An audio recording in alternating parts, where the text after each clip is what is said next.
강의 계획서 봐보시면 우리가 입문 강의는 4주에 걸쳐서 할 건데, 첫째 주에 민법 체계잡기, 민법 전범위 페이지예요.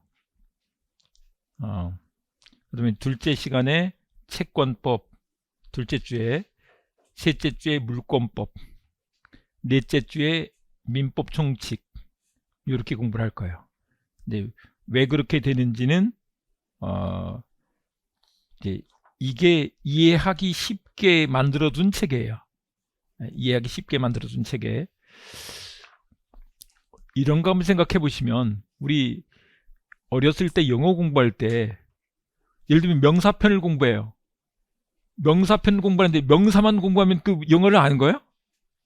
동사편을 공부하는 거 다 아는 거냐고요? 그게 아니죠. 명사, 동사, 뭐 전치사 다 알아야 문장이 하나가 되고, 그게 하여간 뭐 문장의 5형식까지 이런 걸 다 알아야 영어를 알 수 있게 되잖아요. 조각조각 알아가지고는 이제 민법 총칙은 사실은 전체를 알아야지 민법 총칙이 보여요. 그런데 나머지 조각조각 붙여서 나중에 전체를 보면 좀 더 쉬워요. 물론 이제 나중에 이제 막판에 가서는 이제 제가 민총, 물권, 채권 이 순서대로 해드릴 거예요.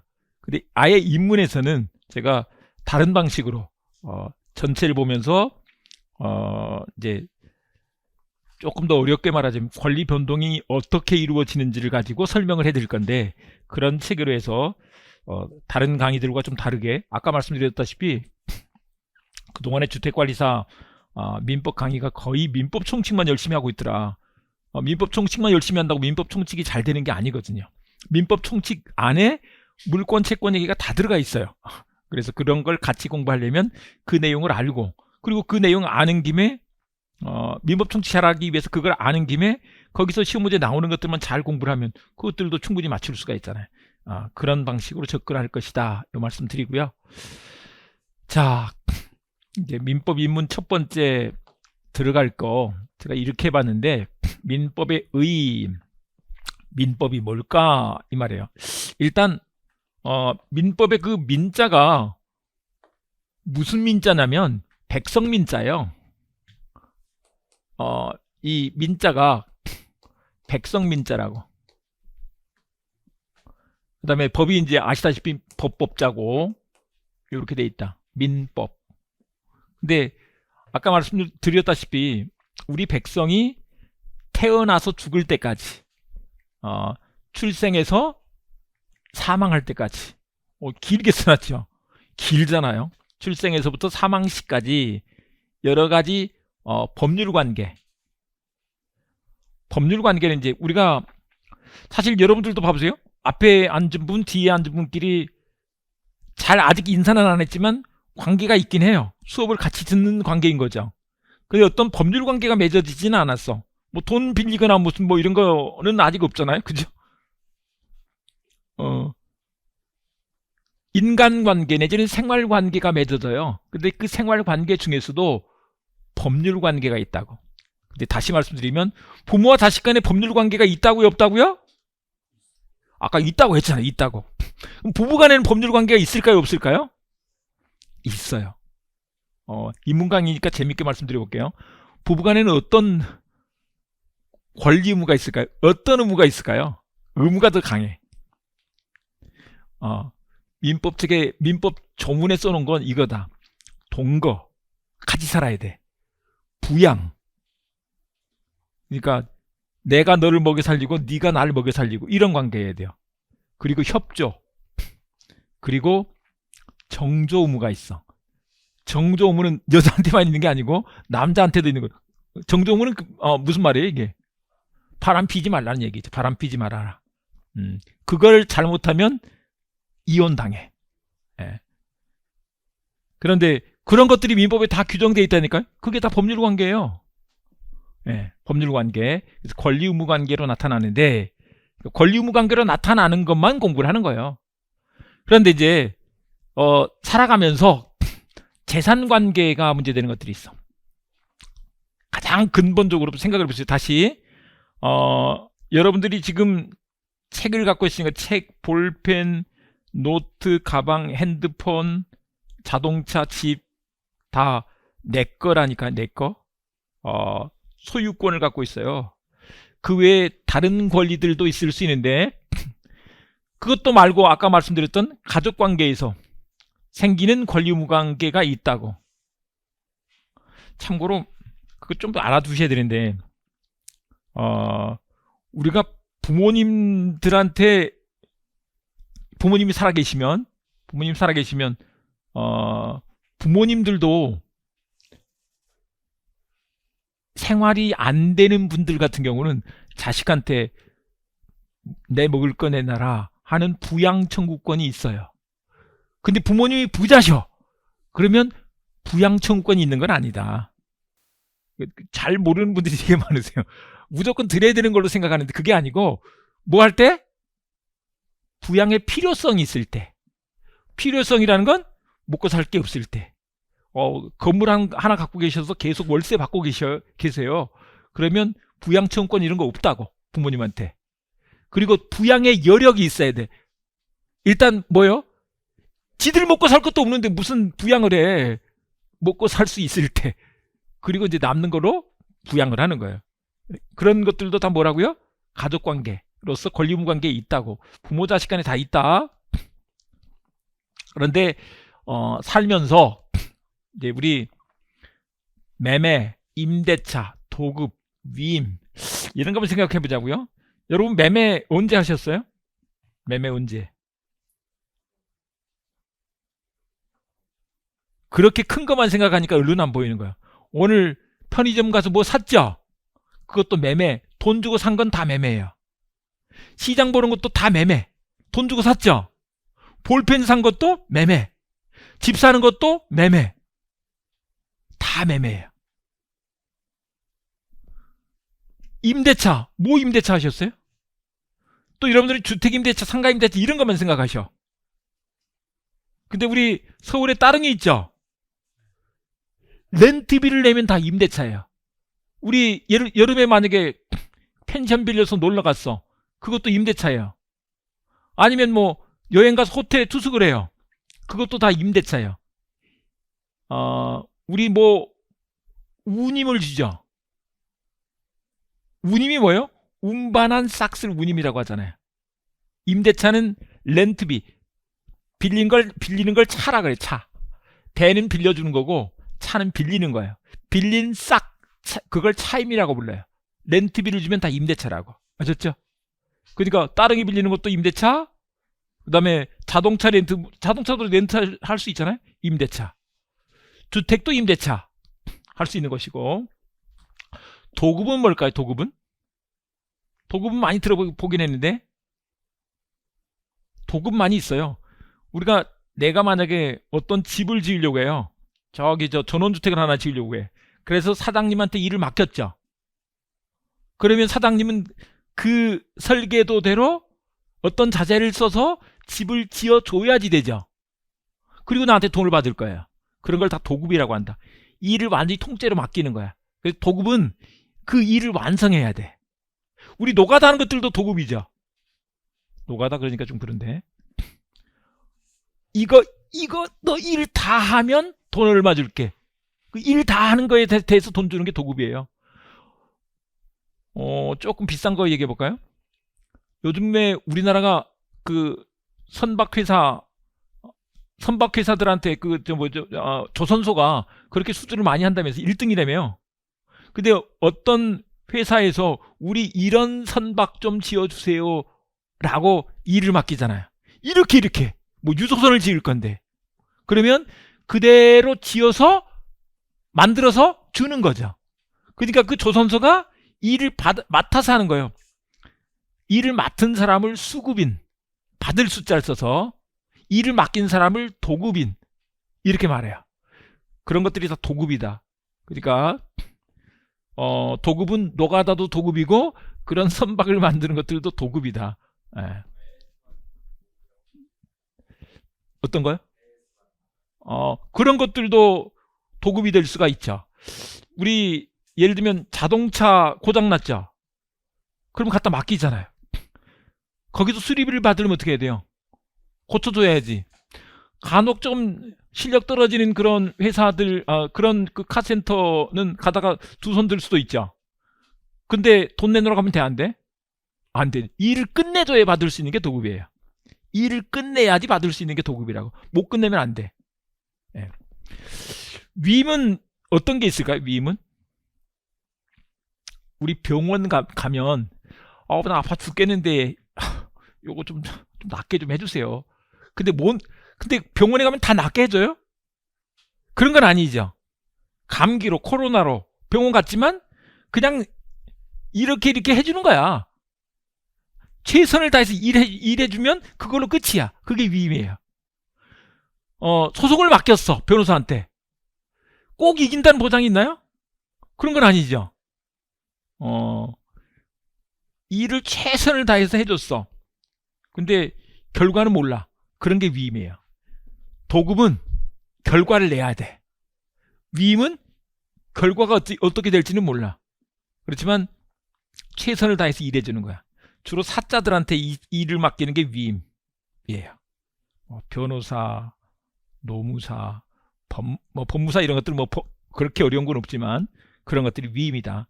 근데 그런 것들이 이제 우리가 살아가면서 할 일들인데 이런 것 중심으로 해서 그 다음에 이제 부당이득 불법행위 한번 생각해 볼까요? 그냥 들어만 보는 거야. 참 다시 말씀드리지만 이거를 오늘 수업을 들었는데 첫 시간에 이걸 듣고 내가 민법을 다 알았다. 그리고 민열이 한 얘기를 내가 다 알아들었다. 이런 생각은 절대 하지 마시라고요. 그렇대. 이 정도 알아두시고 그냥 복습도 나중에 제가 지적을 해드리면 딱 그 정도까지만 한번 딱 보시면 돼요. 이 입문서 기초 입문서 이거는 딱 8월 달까지만 보는 거예요. 9월 달부터는 아주 두툼하고 예쁜 책이 나와요. 그 책으로 공부하시면 되니까 그 용어들 뭐 이런 것들 좀만 알아 들으실 수 있으면 충분한 것이지 다 하려고 하실 필요가 없다. 이거 한번 봐보자고요. 부당이득이라고 해놨네요. 부당이득이 뭘 것 같아요? 부당이득이? 그냥 우리도 살면서 부당이득과 관련된 것들이 있을 수가 있어요. 부당이득이 뭘까요? 이렇겠죠. 이득을 얻었는데 그게 정당한 게 아니잖아요. 정당한 게 아니야. 예를 들면 봐보세요. 아니 내가 그 물건 샀는데 하자가 있는 물건이 왔어. 반품하면서 그냥 아예 취소를 했어. 그러면 그 쿠팡에서는 아니면 하여간 그 회사에서는 물건 값을 돌려줘야 돼요? 말아야 돼요? 그냥 가지면 어떻게 되는 거예요? 부당이득인 거죠. 이해되죠? 부당이득 반환을 해줘야 돼. 너 마찬가지죠. 그걸 취소를 했어. 그러면 그 물건 돌려줘야 돼? 말아야 돼? 그냥 갖고 있으면 부당이득이 되는 거죠. 우리 이런 거 한번 생각해 볼까요? 요즘은 이제 시골에 별로 안 사니까 시골에 무슨 양식장이 있다고 생각을 해보지. 양어장 있는데 홍수가 났어. 근데 거기서 물이 넘치는 바람에 그 있던 물고기들이 옆집 논바닥으로 들어가 버렸다고 생각해 보자고요. 잘 됐네. 그거 잡아다가 그냥 먹으면 돼야 안 돼요? 그거 내 거야? 아니죠. 그걸 그냥 가지면 뭐가 되겠어요? 부당이득이 되는 거죠. 이해됐죠? 그러니까 정당하지 않은 게 부당이득이잖아요. 이렇게 개념을 한번 잡아보자고요. 그 다음에 이제 불법행위 한번 생각해 보자고요. 행위는 행위인데 그게 뭐예요? 불법한 거잖아요. 적법한 게 아니죠. 여러분 교통사고 내는 건 적법할까요? 불법할까요? 불법일까요? 교통사고를 내야 돼? 내지 말아야 돼? 내지 말아야 되는데 낸 거잖아요. 그럼 법대로 안 한 거지. 불법행위죠. 그러면 사람을 때리면 돼요? 안 돼요? 때리면 되는 거로 생각하는 분들이 지금 몇 분 계신데? 때리면 돼요? 안 돼요? 안 되죠. 근데 사람을 때렸어. 폭행, 상해 이런 걸 했어. 아니면 심지어는 뭐 죽인 사람도 있어. 그러면 안 되죠. 그런 걸 하는 걸 뭐라고 한다? 불법행위. 근데 이런 것들이 되게 우리 옆에 막 있어요. 교통사고 냈을 수도 있고 당했을 수도 있잖아요. 우리가 그런 게 다 뭐라고요? 불법행위. 불법행위는 일단 이렇게 생각하시면 돼요. 하면 안 되는데 한 거를 불법행위라고 한다. 또 어떨 때는 해야 되는데 안 한 경우가 있기도 해요. 해야 되는데 안 한 것이 있을 수 있다고. 어떤 게 있을까요? 엄마 아빠는 애를 잘 키워야 돼요? 안 키워야 돼요? 잘 키워야지. 근데 애를 두고 엄마 아빠가 집 나가버렸어. 그러면 돼야 안 돼요? 걔는 굶어 죽겠네. 그런 것도 불법행위죠. 물론 이제 형법적으로는 다른 문제예요. 근데 형법적으로 문제되는 것들이 다 민법에서는 대부분 불법행위로 연결이 돼요. 사람 때린 건 형법적으로는 폭행. 여러분 간혹 그런 얘기 하죠. 왜? 나는 그냥 너 한번 이렇게 찌르고 나 교도소 들어가면 돼. 이렇게 생각하는 분들이 있죠. 그렇게 말하는 분들이 있죠. 그거로 끝나는 게 아니에요. 교도소는 교도소대로, 뭐는 뭐대로 불법행위를 저지르면 손해배상을 해야 돼. 손해배상은 또 별도의 문제인 거예요. 그러니까 다 관련이 돼 있어. 돼 있다. 불법행위가 어떤 거라고요? 하면 안 되는데 하는 거. 교통사고 내면 안 되는데 교통사고를 했어. 불법행위. 사기치면 돼요? 안 돼요? 안 되죠. 사기를 쳤어. 불법행위. 다 이렇게 된다. 되게 쉽죠? 쉽잖아요. 그런 거라니까. 그런 개념만 잡고 가면 된다니까. 큰 틀이 있어서 그런 것만 하면 돼요. 그 다음에 이제 우리 권리로 보자면 점유권, 소유권, 전세권, 저당권 이런 게 있대요. 우리가 이제 소유권 공부를 했어. 전세권도 좀 들어본 것 같지 않아요? 전세 들어봤잖아요.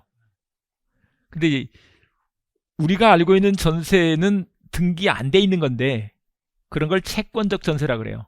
그런데 지금 여기서 말하는 전세권은 이제 등기가 돼 있는 전세권을 말해요. 조금 다른 것들이 있다. 뭔가 일반인들하고 좀 다른 걸 알아야 그걸 우리가 좀 행세를 할 거 아니에요. 똑같이 알면 뭐 고객들이 나한테 올 필요가 뭐 있어. 그렇잖아요. 나한테 뭔가 물어볼 게 있어야지 올 거 아니냐고요. 저당권 얘기는 많이 들어봤죠. 주담대 하는 것들이 다 저당권이잖아요. 주택담보대출 받으려면 아파트를 저당 잡히고 돈 빌리는 거예요. 저당권. 점유권은 그냥 일반적으로 보자면 그냥 갖고 있는 게 점유권이에요. 여러분들 내 책을 내가 갖고 있죠. 그러면 소유권도 있고 점유권도 갖고 있는 거예요. 근데 어떤 사람들은 소유권은 없으면서 점유권을 갖고 있을 때도 있어요. 그건 이제 나중에 또 공부하자고요. 그 다음에 이제 가족관계, 그러면 혼인, 친자, 부양, 뭐 유언, 상속 이런 것들이 문제가 되네. 근데 다행히 이건 공부를 안 해도 돼서 감사합니다. 너무 감사하다. 제가 그 사법시험 강의를 하면서는요, 이 교재를 또 다 만들잖아요. 가다가 지쳐가지고 다 못 만드는 경우들이 있어요. 너무 많아. 끝이 안 보여. 가다가 너무 힘들어서. 근데 한번 끊기고 나면 또 뒤엔 또 다시 스타트 하려면 시간이 많이 걸리잖아요. 근데 이제 다행히 이런 게 빠지니까 우리는 한 방에 좀 끝낼 수가 있어요. 한 방에. 감사하다. 자, 사법관계는 이제 여기서 민법을 사법 이렇게 했어요. 그럼 사법 말고 뭐가 있을까요? 우리 한글을 잘 알면 민법도 잘 알아요. 공사 구별을 잘해야 된다 그랬죠. 공법관계가 있는 거지. 공법관계 말고 우리는 사법관계를 공부해요. 사법관계는 어떤 걸까요? 그러니까 사법의 적용을 받는 법률관계가 사법관계예요. 근데 어떨 때 사법을 적용을 할까? 개인들 간의 관계를 규율하는 게 사법이에요. 개인들 간의 관계. 국가기관이나 공공기관들이 중간에 끼면 공법관계가 돼요. 그러니까 동사무소 가면 공법관계, 구청에 가면 공법관계, 법원에 가면 공법관계, 등기소에 가면 공법관계. 근데 그런 게 아닌 우리 개인들끼리 관계, 이게 사법관계다. 근데 사법관계는 기본적으로 재산관계와 가족관계로 이렇게 나눠지는데 우리는 뭐만? 재산관계만 그래도 공부한다. 근데 그 재산관계, 물권관계와 채권 관계가 있더라. 예, 물권, 채권을 우리가 공부할 것이다. 가족관계, 친족관계, 상속관계, 사실 이제 물권법, 채권법, 친족법, 상속법, 그리고 이제 민법 총칙 이렇게 해서 사실 대학 가면요 민법은 전 학년 동안 공부를 해요. 1학년 때부터 4학년 때까지 공부를 해요. 근데 뭐 헌법, 형법 이것은 한 2학기, 3학기 공부하면 끝이에요. 공부할 게 더 이상 없어. 되게 많죠. 예. 자, 거기서 민법 그러면 민법은 법이죠. 법. 법이 뭘까요? 그냥 법이야. 그냥 그렇게 알자고요. 법은 지켜야 되겠죠. 법대로 해야 될 거 아니에요. 네, 법대로. 그 다음에 사법이야. 사법 반대말이 뭐라고요? 공법이라고. 그 다음에 이제 그 적용되는 원리가 다른데 사법은 사적 자치, 공법은 법치주의가 적용된다. 법치주의는 뭘까요? 법대로 해야 돼. 법대로. 법대로 하는 거. 근데 민법도 법대로 하는 게 맞긴 한데 사적 자치는 뭐냐면 사실 이거 생각해 보세요. 내가 세금 내라 그랬는데 안 내면 어떻게 해요? 받으러 오죠. 근데 여기 해커스 학원은 지금 누가 가서 멱살 잡고 왔어. 멱살 잡고 온 게 아니죠. 여러분들 스스로 오셨잖아요. 혼인도 둘이 눈 맞아서 한 거 아니에요. 누가 막 그렇게 억지로 시켜가지고 한 게 아니죠. 근데 부모 자식 간은 아니네. 내가 우리 어렸을 때 불효 말 많이 했죠. 아, 내가 뭐 우리 아빠 아들로 뭐 태어나고 싶어서 태어났나? 뭐 그런 얘기도 하고 했는데, 근데 기본적으로는 사적 자치라는 건 뭐냐면 우리가 원하는 대로 지금 살고 있는 거예요. 이게 나중에 가면 계약 자유로 나타나. 계약을 자유롭게 할 수 있다고. 근데 이제 거기서 그러면 왜 법이 있는 거냐? 그럴 때는 우리가 계약을 하지만 계약 내용이 완벽하게 이렇게 규례해 놓지 않기 때문에 틈이 있어. 그런 걸 메꿔주는 거야. 또 어떨 때는 이제 그 우리가 사적 자치라도 한계가 있어요. 내가 너한테 빠따 100대 때릴 테니까 1000만 원 줄게, 100대 때릴게. 이런 계약을 했다고 생각을 해보자고요. 그런가 하면 될까요? 안 될까요? 안 되죠. 법에서 한계를 다 정해놨어. 아무리 사적 자치라도 계약 자유라도 다 할 수 있는 게 아니야. 간혹 왜 어떤 섬에 갇혀가지고 그 노예 노동 막 하고 막 이런 거 뉴스 나오잖아요. 너 평생을 내 밑에서 노예처럼 일해. 내가 먹여는 살려줄게. 분명히 그 사람이 그때는 이해했을 거 아니에요. 이해했겠지. 근데 그러면 될까요? 안 될까요? 안 되는 거지. 그 한계가 다 있다고. 그런 면에서 이제 법이 또 의미가 있는 것이다. 그 다음에 한 가지 더. 민법은 일반법 이렇게 써놨네요. 이것도 한번 용어를 들어보자고요. 일반법 반대말은 뭐가 있을 것 같아요? 특별법이라는 게 있어. 일반법이래. 근데 일반법은 뭘까요? 일반법은 뭐고 특별법은 뭘까요? 일반법은 일반적으로 다 적용되는 거야. 지금 우리나라 사람 중에서 민법의 적용을 받지 않는 사람이 있을까요? 없을까요? 일반적으로 다 적용된다니까? 그러니까 다, 한 사람도 빠짐없이. 대통령은 민법의 적용을 받을까요? 안 받을까요? 당연히 받죠. 그분도 결혼을 했잖아요. 다 적용을 받는 거예요. 부모님 돌아가시면 상속도 다 하는 거예요. 그 민법은 일반법이라고. 근데 이제 특별법이 있어. 근데 특별법에는 특별법 우선의 원칙이라는 게 있는데, 상법이 그 대표적으로 있는데, 이건 뭐 외우라는 게 아니에요. 이게 상법은 뭐에 관한 법인 것 같아요? 그러면 상법은 상기업의 상행위에 관한 법이에요. 상행위는 뭐냐면 장사하는 걸 말해요. 장사하는 사람들한테는 상법이 적용이 된다고. 근데 여기에 특별법 우선의 원칙 이렇게 써놨네요. 그 말은 그 상법의 규정이 있으면 상법이 먼저 적용돼, 그 말이에요. 그러면 그 상기업한테는 민법이 적용이 될까요? 안 될까요? 된다니까. 일반법이라고 했잖아요. 다 적용된다니까. 다만 상법의 규정이 있을 때만 상법이 먼저 적용되는 거야. 상법의 규정이 없으면 민법의 적용을 받는 거라니까요. 다 다 적용된다니까. 그러니까 민법이 너무 커. 그냥 범위가 너무 커가지고 민법 교수님들이 하시는 말씀이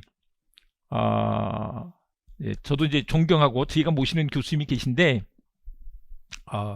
민법 교수님들은 50대가 좀 넘어서 이제 교과서를 쓰시면 그때 그분들이 대체적으로 그 민법 서문에 그 책 머릿말에 써놓은 얘기가 민법을 이제 조금 알겠다고, 다 많이 알겠다는 아니고 조금 알겠다고 이렇게 쓰세요.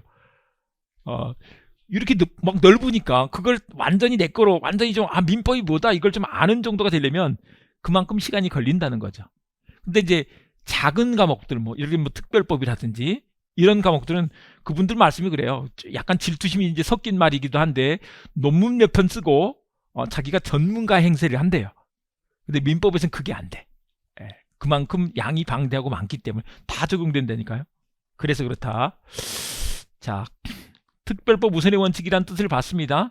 특별법이 먼저 적용된다는 얘기지 일반법이 무조건 빠져 이 얘기가 아니다. 네. 그 다음에 이제 여기에 실체법이란 말을 써놨네요. 실체법은 뭘까요? 실체법이라는 것은 실체가 있는 거죠. 그 반대말이 뭐냐면 절차법이에요. 근데 실체법은 권리 의무에 관한 법이에요. 민법은 어떤 권리가 있고 어떤 의무가 있는지를 규정해 놓은 거예요. 근데 이제 그 권리가 있는데 실현이 안 돼. 의무자가 의무를 이행하지 않아. 너 안 주니까 그냥 말지 그러면 법이 아니잖아요. 구제 절차가 필요한 거죠. 여러분 누가 돈을 안 주면 그냥 거기서 끝나요? 소송해야죠. 그게 절차법이에요. 민사소송법 이런 것들이 민사소송법, 민사집행법, 가사소송법은 가족 간에도 예를 들면 부양을 안 해. 가사소송법에 적용을 받아서 소송을 한다고. 이게 절차법이다. 실제법은 뭐라고요? 권리 의무에 관한 법이다. 권리 의무를 규정하고 있는 거야. 그러니까 민법은 권리 의무에 관한 법이야. 됐죠? 이런 걸 실체법이다. 그러니까 어떤 권리가 있고 어떤 의무가 있고. 다시 이제 조금 더 이해하기 쉽게 애들이 태어나면서 권리를 가져요. 어떤 권리를 가질까요? 애들이 왜 우는지 아세요? 빨리 나 먹여 살리세요. 이렇게 부양청구권 행사하고 있는 거야. 애들은 부모에게 뭐가 있다고요? 부양청구권이 있다니까요. 근데 그걸 애들을 그렇게 부양청구권이 있는 애들을 우리가 의무를 다해서 기르는 것 뿐이지. 그러니까 그걸 해놓고서 나중에 내가 너를 어떻게 키웠는데 이렇게 말하면 돼, 안 돼? 내 의무라니까, 의무. 애들 잘 키우는 건 내 의무라고. 아셨죠? 그런 걸 규정해 둔 게 민법이라고. 그게 사실 다 법에 있어요. 법에 다 그렇게 돼 있다. 그 다음에 이제 행위규범, 재판규범 이렇게 써놨는데 법은 뭐예요? 법대로 해야 될 거 아니에요. 우리가 행동을 그렇게 해야 된다고. 재판규범은 뭘까요? 그럼 이제 그렇게 했는데 법을 안 지킨 사람이 있네? 법원에 가서 재판을 하면 판사는 법대로 판결을 내려야 될 거 아니에요. 재판규범이 된다고. 행위규범, 재판규범. 근데 이게 막 시험 문제로 나온다는 건 아니고 이 용어를 어느 정도는 알고 가야지 법이 보여요. 그래서 쭉 해봤습니다. 민법은 무슨 도덕규범이나 종교규범이나 이런 게 아니고 법이라고. 법은 강제력이 따라와요. 그걸 안 지키면 어떻게 한다고요? 법에서 강제를 할 수 있다니까. 그 다음에 이제 사법이야. 공법하고는 달라요. 민법은 일반법이야. 특별법하고는 다르다고. 민법에 적용을 안 받는 사람은 없다고요. 그 다음에 민법은 실체법이야. 이게 만약에 권리가 실현이 안 되고 있어. 그러면 재판을 통해서 구제를 받을 수 있게 되는데 그런 걸 절차법이다 이렇게 말한다. 민법은 실체법이야. 권리 의무에 관한 법이야. 그 다음에 행위규범, 재판규범이 된다 이렇게 말합니다. 그 다음에 이제 민법전의 구성 그랬는데 민법전은 아까 이렇게 돼 있다, 이렇게 돼 있는 거예요. 민법, 총칙, 물권법, 채권법, 친족법, 상속법 이렇게 되는데 이게 다 민법이에요. 참고로 1조에서 시작해서 1118조까지 나와 있다. 제1조에서 시작해서 제1118조. 와, 조문이 1118개나 된다니까요. 근데 부동산 아파트를 사면 내 명의로 등기를 해가지고 지금 내 거죠. 그 등기에 관한 것들도 다 민법 내용인데 민법전에다 다 둘 수가 없어서 그건 따로 부동산 등기법 이런 걸로 법조문을 둔 거예요. 그런 걸 민법의 부속법률 이렇게 가르쳐요. 그러니까 그런 거 다 치면 뭐 몇천 개 조문이 되는 거죠. 이게 너무 많은 거야. 근데 말씀드렸다시피 물권법, 채권법은 재산법이고 그다음에 친족법, 상속법은 가족법이다. 근데 왜 총칙이 있고 물권, 채권, 친족, 상속 이렇게 돼 있을까? 이게 총칙이면 얘들을 뭐라고 부를 수 있을까요? 예, 각칙 이렇게 부를 수 있겠죠. 각칙. 총칙을 논하면 총론, 각칙을 논하면 각론. 총론, 각론, 총칙, 각칙 이렇게 돼 있어요. 요거를 좀 다른 식으로 해보면 이게 민법이에요. AX, BX, CX, DX를 더하면 이게 공통된 게 X잖아요. X를 따로 빼서 한꺼번에 딱 해서 인수분해라면 A 더하기 B 더하기 C 더하기 D가 이렇게 되는 거죠. 근데 여기 봤더니 다 똑같이 X가 있는데 여기서 하면서 X 얘기하고 여기서 또 X 얘기하고 여기서 X 얘기하고 여기서 X를 얘기를 하면 한 말 또 하고 또 하고 또 해야 될 거 아니에요. 한꺼번에 모아서 이렇게 한 번에 얘기를 해버리면 나중에 이거 말할 때 이렇게 하면 돼, 이렇게 하면 돼, 이렇게 하면 되는 거예요. 그래서 한꺼번에 설명해버린 거. 이게 요건 이제 외울 필요는 없고요. 우리 이런 것을 법을 만들 때 판택텐 체계라고 하는데 우리나라 법은 다 이런 식으로 만들었어요. 판택텐 체계로. 총칙, 각칙. 또 이 안에도 가면 총칙, 각칙. 여기도 총칙, 각칙. 또 그 안에 가서 또 총칙, 각칙. 이런 식으로 만들어져 있는 거예요. 한 말 또 하고 한 말 또 하고 이렇게 안 하려고. 중언부언 안 하려고. 예를 들면 우리 전세권 설정 계약, 저당권도 설정 계약을 하는 거예요. 매매 계약, 임대차 계약 이런 것들은 채권법에 있어요. 전세권 설정 계약, 저당권 설정 계약 이런 것들은 물권법에 있어. 다 계약이란 말이에요. 근데 그거를 여기서 말하고 여기서 말하고 여기 또 사실은 혼인도 계약이다. 결혼한 것도 뭐라고요? 그 생각은 뭐 혼인은 사랑인가요? 사랑해서 계약을 한 거예요. 같이 살기로.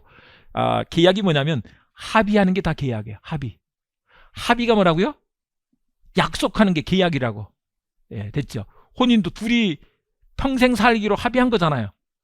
그러니까 계약이에요. 근데 그 얘기를 때마다 하려면 너무 막 계속 한 말 또 하고 또 하고 또 하고 그래야 돼.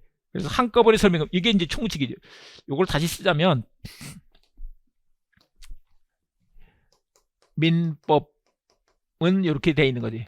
민총, 그다음에 이제 그 뒤에 물권, 뭐 채권, 친족, 상속 이렇게 돼 있는 거라고. 아셨죠? 네, 이렇게 법을 만든다고. 근데 다행히 아까 말씀드렸다시피 이거 안 하고 여기까지만 공부를 한다. 너무 감사하다. 근데 사실 채권법이 압도적인 분량이에요. 근데 여기도 8문제, 요것도 8문제, 여기서 24문제. 근데 요즘은 사실 민법 총칙에서는 24문제를 내는 건 너무 과도해요. 그래서 사실은 여기 있는 내용이 이렇게 나오는 것들이 되게 많아요. 그러니까 이걸 모르고 이 안에서 다 해결하려고 하면 너무 힘든 거죠.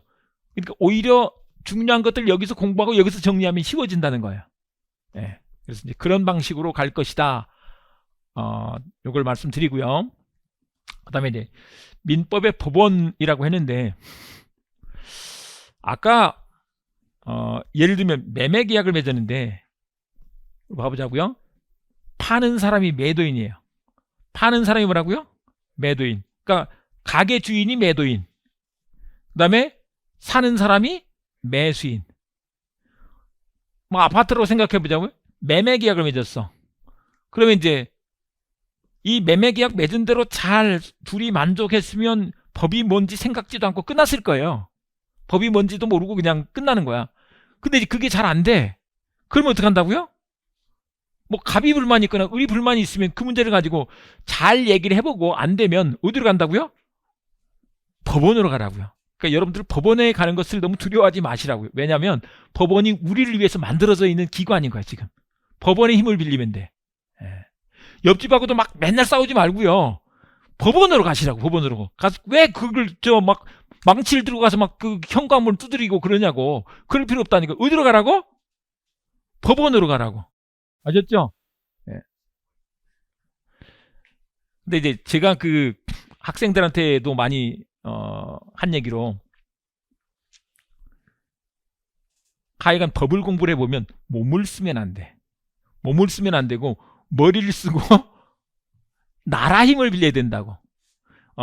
우리가 그걸 공부를 하지는 않겠지만 권리 구제는 국가 구제가 원칙이에요. 내가 돈 받을 게 있는데 그 사람이 돈 안 줘. 근데 지금 걔가 나한테 내가 100만 원 받을 게 있는데 100만 원을 지금 호주머니 갖고 있네? 그걸 뺏어오면 될까요? 안 될까요? 안 된다니까. 뺏어오면 안 돼요. 나라 힘을 빌려서 갖고 와야 된다고. 사력구제, 자력구제가 인정될 때가 있긴 있어요. 언제 그럴까요? 국가 도움을 받을 수 없을 때. 도둑이 내 걸 훔쳐가고 있어. 국가 그러면 그냥 갖고 가세요. 나 힘드니까 갖고 가시고 다음에 국가를 통해서 제가 돌려받을게요. 그 도둑을 만날 수 있을까요? 없을까요? 그때 안 지키면 못 지키겠잖아요. 그때는 내가 할 수도 있죠. 근데 아까 돈 빌려줬다든지 그런 것들은 특정돼 있잖아요. 그러니까 충분히 국가 구제를 받을 수 있다고. 국가 구제가 원칙이야. 그래서 그냥 가져오면 안 돼요. 형법적으로도 문제가 되고 민법적으로 그런 거 인정하지 않아. 아셨죠? 내 몸을 쓰지 말라고요. 내 몸은 운동할 때만 써. 운동할 때만 쓰고 혹시 내 몸을 누가 침해하려고 할 때, 누가 칼 들고 나한테 막 덤벼들 때 그때만 몸을 쓸 수 있지 막 적극적으로 이러면 안 된다고. 아셨죠? 참고로 내 자식도 그렇게 하면 안 된다.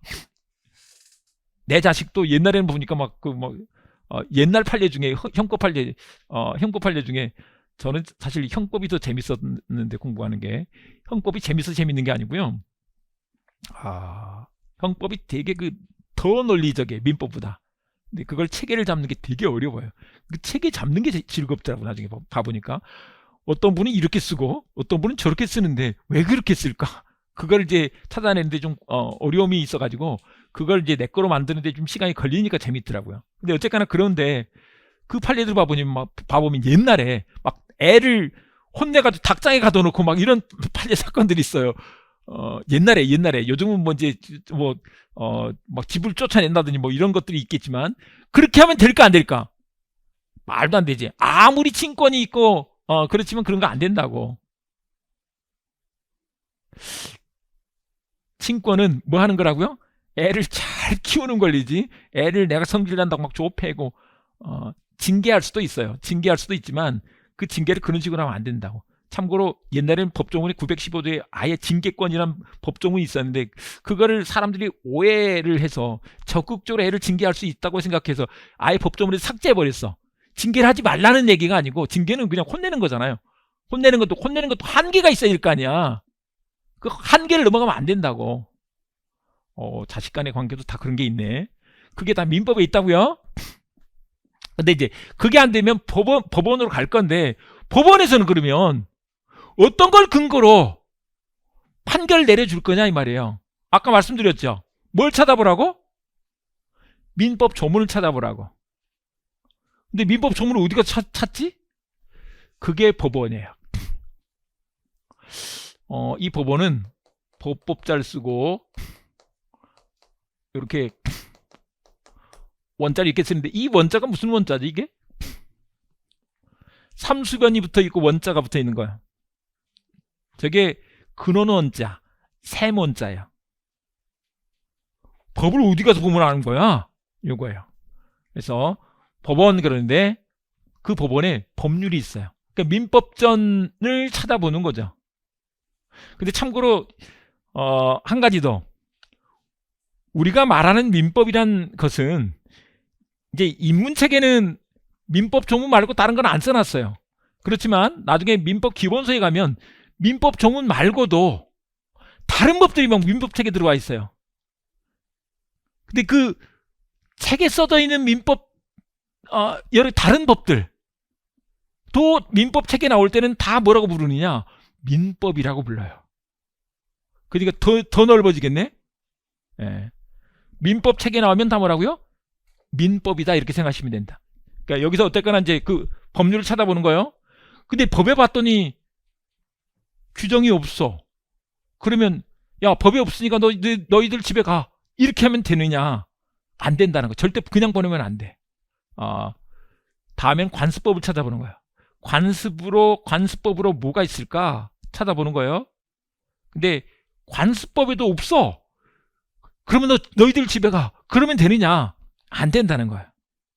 민사사건은 꼭 결론을 내려줘야 돼.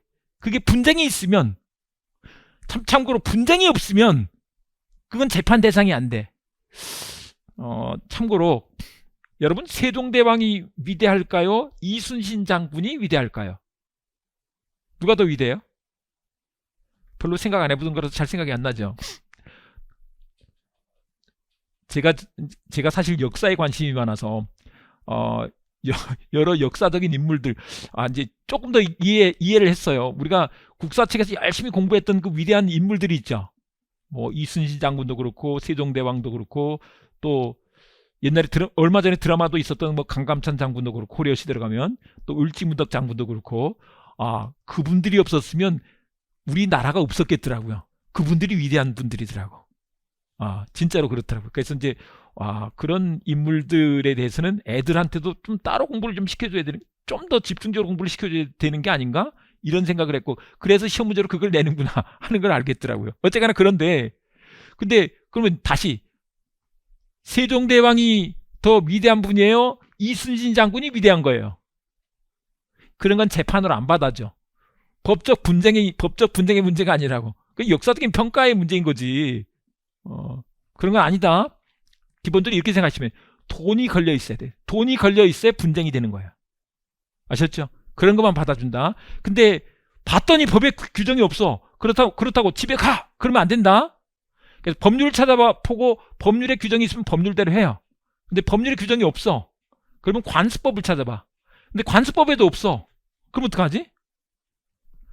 조리라는 것을 가지고 판단을 내려준다. 조리는 뭐냐면 그냥 법적 이성이에요.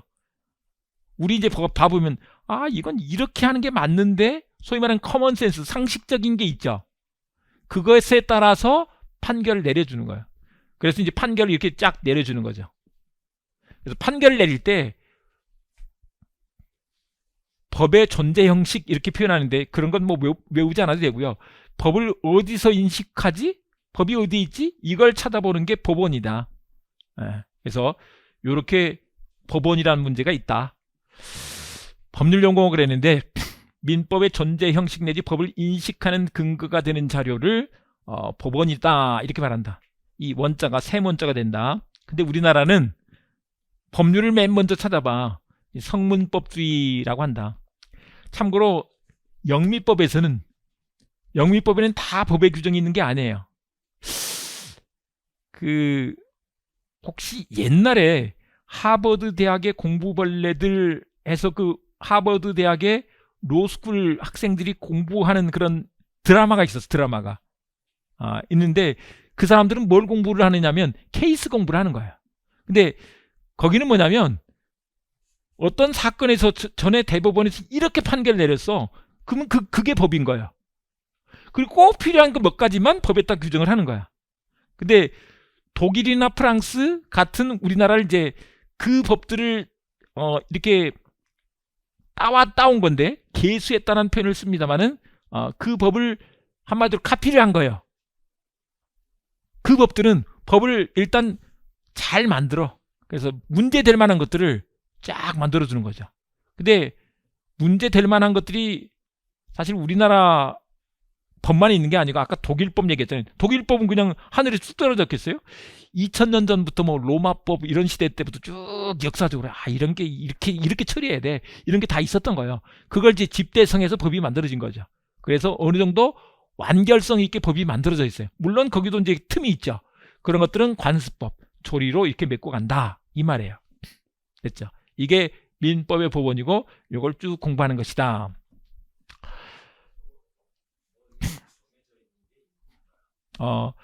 관습법으로 우리 혹시 알고 있는 거 한 가지 말씀드리자면 뭐냐면 이제 책에 나올 건데 잠깐 계속 여기에 나와요. 보시면 이제 우리 기본서로 이 교재로 왔어요. 교재 왔는데 여기에 아까 우리 민법이 뭐냐 하는 거 뭐 일반 사법이고 뭐 쭉 얘기가 나와 있고, 그 다음에 우리가 공부하는 건 실질적 민법인데 형식적 민법은 민법 전에 있는 것을 형식적 민법이라 그래요. 근데 그게 아니고 우리가 공부하는 것보다 실질적 민법이다 라고 해서 이렇게 생각하시면 돼요. 그냥 민법 책에 나와 있는 것은 다 민법이야 이렇게 생각하시면 된다고. 그러니까 막 범위가 더 넓어져. 뭐 부동산 등기 특별조치법, 뭐 주택임대차보호법, 상가건물임대차보호법 다 민법 책에 나오거든요. 그건 다 민법 학의 대상이 되는 거죠. 그걸 다 민법이라고 불러요. 그리고 이제 민법의 법원 그랬는데 일단 그 얘기가 여기에 쭉 나와 있죠. 이거 한번 볼게요. 우리 큰 소리로 제1조 이렇게 돼 있고 법조문에 보면 다 이렇게 돼 있습니다. 법원이 있어요. 이건 제목이야. 그리고 이제 요 내용인데 이 내용을 같이 한번 딱 큰 소리로 한번 읽어볼게요. 사실 소리 내서 읽어보는 게 머릿속에 더 기억이 잘 돼요. 제가 드리는 기회니까 독서실에서 막 이렇게 소리 내서 읽으면 딴 사람들이 이제 눈치 줘요. 네, 근데 여기서는 할 수 있다. 여기서 하고 집에서는 하실 수 있으니까 다 같이 큰 소리로 한번 읽어보자고요. 민사에 관하여 시작. 민사에 관하여 법률의 규정이 없으면 관습법에 의하고 관습법이 없으면 조리에 의하다. 네, 그래서 법률, 관습법, 조리 순서로 따져보자.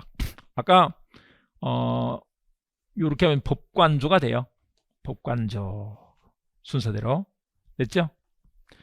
그 다음에 이제 이 나머지 민법의 법원의 종류 그랬는데 모든 성문법이라고 했죠. 이런 것들도 시험 문제로 나오긴 하는데 나중에 공부할 거예요. 그 다음에 이제 관습법. 관습법 그러면 어떤 게 관습법이냐 그러면 어떤 관행이나 관례가 있는데 사람들이 법적 확신을 갖는데 이건 지켜야 돼, 법이야 하는 것을 관습법이라고 부르는데, 그런 것으로 분묘기지권과 관습법상 법정지상권이라는 게 있다.